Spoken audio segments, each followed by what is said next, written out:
Ladies and gents, let's get into our holds and our sells for fantasy this week. And if I did miss anyone, sorry in advance for that one. I did miss one or two in the buys video, but yeah, usually that means they're pretty obvious, or there's someone that's not really on my radar, to be honest, and they could be a decent buy. Like I actually did miss Matt Burton, who I've got on the radar personally over the next few weeks. So not for this week. I think you can pick him now if you do need a half, but you can also get him cheaper next week and the following week as well. So most likely. And yeah, so a decent option for sure.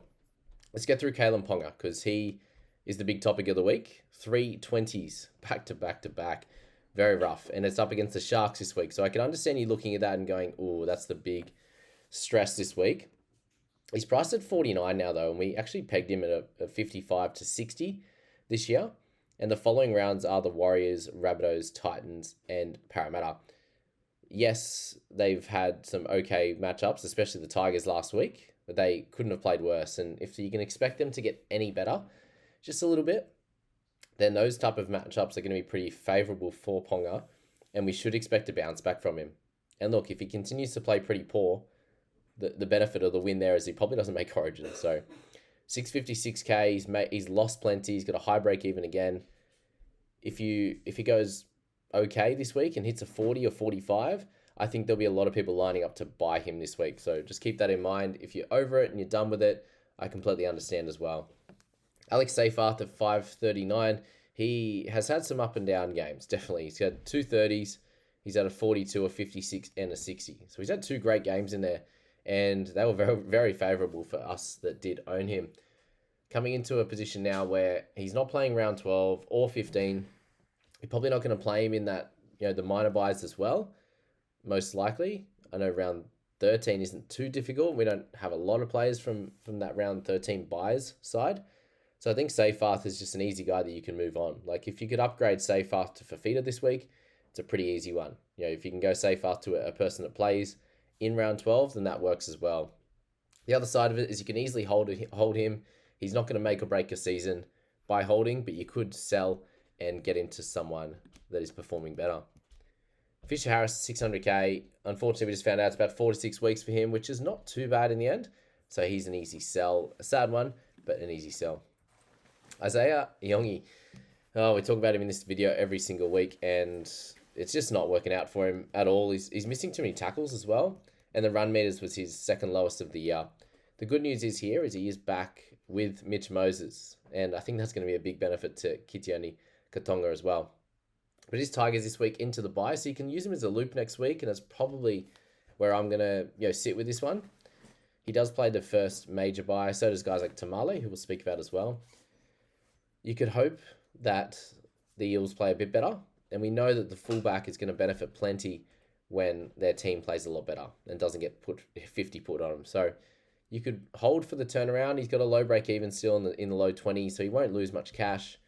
I think he's a fine hold, but you could easily sell as well if you don't see yourself playing him in round 12 or if you don't see the Eel season turning around at all. Sandon Smith at 418, still a fairly low break even, under 30, which is good. He picked up 34 on the weekend. He's goal kicking. They put on some points. They could potentially do the same against Penrith this week, and then it's Dragons and Dolphins. Will be pretty nice clashes there, and he's an easy hold. But if you do want to upgrade him as well, he's someone that you can. The question's going to be, do you sell him? Do you sell like Tamalei, a Toia? All these guys are being sold a bit, and that's why I'm talking about them. They're all on the who's not list of people actually selling them. Sandon Smith feels like he's fairly safe. I would sell Rob Toia last because he hasn't got any attacking stats and he's scoring and averaging better than what Sandon is. Guys like Tamalei I'm worried about, and Yongi as well. So that's probably the four. Sandon would be sold second last. But the question with him is, does he partner Sam Walker when he does return in this period down here? But is he actually going to be in your team still? So Toia, I just spoke about him. He hasn't scored a try yet. He's had 2 try assists in that first game, and he picked up a 61. Base stat wise, he's been great, and I think that he can actually score some points on this left side. If it is Talangi and McLean that shape up on that left hand side, I think they might do well down there. The break even's around 30. He's averaging 39. He picked up 46 2 weeks ago, so I don't think he's a sell. Tamalei, as I said, I've got him in a bit of a higher bracket of a chance of a sell. This week, he did go 50 and 41, but it was some junk time points, and just they smacked him on the weekend, and he didn't get involved in anything, unfortunately. A lot of it is based on the kick returns, and a lot of it's based on if they end up on that left-hand side and he does something himself. A lot of the time, they're not running any shape for him. So Tamalei with a slightly higher break-even, a bit higher in price as well. He could be sold this week with the run coming up as well. Yes, it's Titans, Dolphins, but then it's Melbourne and Canterbury, which I think will be fairly tough ones. Yes, plays round 12, but so do a lot of these cheapies, and you probably have to sell one or two of them. Now, Hopgood's the tough one here. He's on the list every single week as well, and the last two have been terrible. He went from big minutes the first two rounds, and I was like, oh, he could be a buy, and I'm glad it didn't. Wow.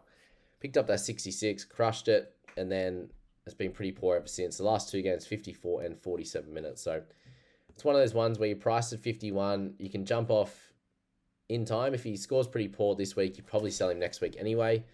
So I think Hopgood, the way it's situated, he probably is a sell. But does much change with Moses returning? That's going to be the question. He's still probably going to play 9 at the start of the game, so it's pretty gross.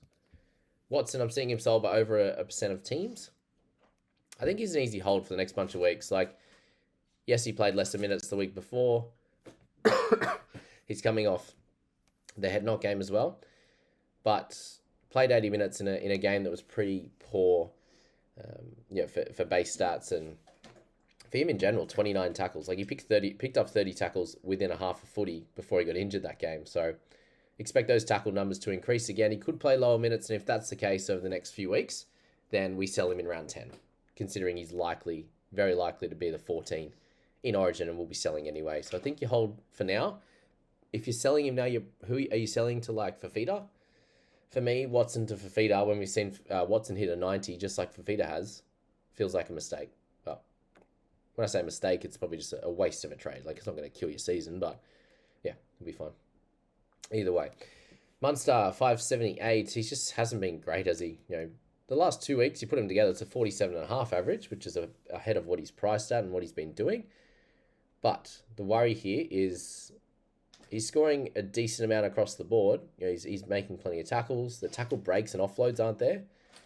The run meters and kick meters are okay. It's just sort of okay across the board, and is sort of having 10 plus in negatives every week with 4 tackles. His 4 and 5 is base in the last 4 weeks. So that's where it makes it tough. If you want to sell now, I do understand, because you will sell him come Origin anyway. So, yeah, you can decide on that with Munster. If you've had enough of it, I understand. Stirling.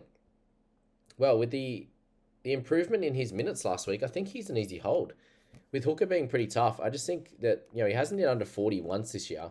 And we've seen low scores from guys like Watson and Grant and all these guys. And Starling's averaging more than what Grant is, I think, or basically the same. So him hitting that 48, he hasn't scored a try since round 2. He's just had the 1 assist all year. I think that there are attacking stats in him, and you can see that over the next few weeks potentially as well. So I think he's a hold for a good portion of time, most likely. Naufahu Whyte, 623k. Now he's priced at 46. Just remember, this game on the weekend was terrible. The minutes were still there. They've still got Collins out. His tackle numbers were 20 down. If you just add those tackle numbers up, his missed tackles have been about the same. Run meters were fairly similar. And yeah, you put him back to about a 50. And I just think he's a hold. You've got round 12, very important for mids. I have 1 or 0 available right now, most likely. And Naufahu Whyte would be a great addition to the side if you had him. Gilbert, yeah, it's just not the business on that edge, is it? He played 55 minutes. Is he going to get a rest some weeks? Maybe not, but he had the head knock. He missed 1 tackle, which was great, but I still think he's pretty average for you. It's a long time still to round 12 to hold on to guys like Gilbert, unfortunately. Beau Fermor.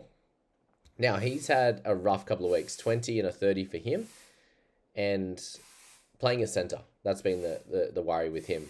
Now, is he going to be going back to some better scores if he plays on the edge? Yes. So priced at 48 now, it would be super frustrating to sell him to just continue playing edge and 80 minutes and going back to good scores. Now, the worry is with outside back injuries, if that was to happen again and they lose 2 or 3, like they have here with AKP and for Feeder and these types of guys, then Bo could be a sell if he's playing centre for a while again. But he's also scored pretty well at centre in the past, but that was when the team was going okay. So I think you hold Flemor. Olakwatu's on the sell list as well, 1% down, and a 626k, priced under 50 now. Yes, he's had a few lower scores in there, in amongst two big scores. The tackle numbers is his big problem, and missed tackle numbers. They're pretty ridiculous right now. 7, 4, 4, 2, 6 in his last bunch. I think you hold on.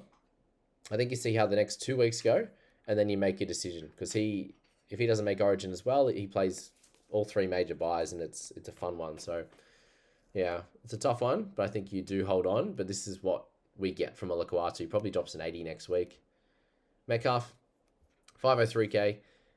Easy to sell him this week, easy to hold. He's gone 48 to 42 in his last 2 with tries. So if that dries up, like we could have seen on the weekend, if he didn't score that try, you'd easily say sell. But price at 37, averaging 41. Either way, he's fine. Howarth, not being sold by a heap, but the scores that he's putting out, it's a little bit annoying. The first score was incredible. He looked awesome. He was getting heaps of ball, 249 run meters, and that's really dropped down. Unfortunately, the last 2 weeks, it's just been about 100, but they're absolutely smacking teams at the moment. If they start to have some type of closer games, he'll get more base stats, but he's only scored the 1 try. He needs to get a few more of them. Would be great, and then he'd be sweet. So coming off of 44, break even's 36. You don't sell. And then Greg Marzhew to finish this one off at 548k. He's priced at 41. His average is actually 44. It's just those last, the 24 is really standing out. He's not playing very good footy, unfortunately. The errors have crept into his game. He can definitely improve on that, given the first few weeks were incredible. He's still offloading like crazy. He's still making tackle breaks. So if he can get some type of attacking stat over the next few weeks, that would be ideal. And the Sharks will be a bit tough this week. But that left-hand side, attacking that right-hand side defensive of the Sharks is not a bad spot to go. And hopefully they can turn around. If he doesn't over the next 3 weeks at all, then sure, sell. But he's going to be very important in that wing fullback, the tough slot, over the next bunch of weeks. So that's the holds and the sells, guys. Tomorrow morning, I'll get in and chat to you guys about really just honing in on your side and what your side needs heading into the next 6 weeks there. This round 12 is going to be pretty fun and tough. 13, 16, 19, the minor buys, which is this one here, St. George, Dolphins, and Melbourne for Greg Marzhew. And your sides, they're going to be easier to fill a team. The question's going to be how you situate your players for each position to score the best as possible. So we'll get into that. I'll go through a bit of mine myself. Been on holiday, it's been hard to do that. So I'll get in and check a little bit of that, see where I'm at on that. And then we'll get into the next video will be my trades for the week. Good luck this week, guys. We're sorting out your trades. Hope you've watched or listened to the vids and podcasts, and we'll see you in the next one.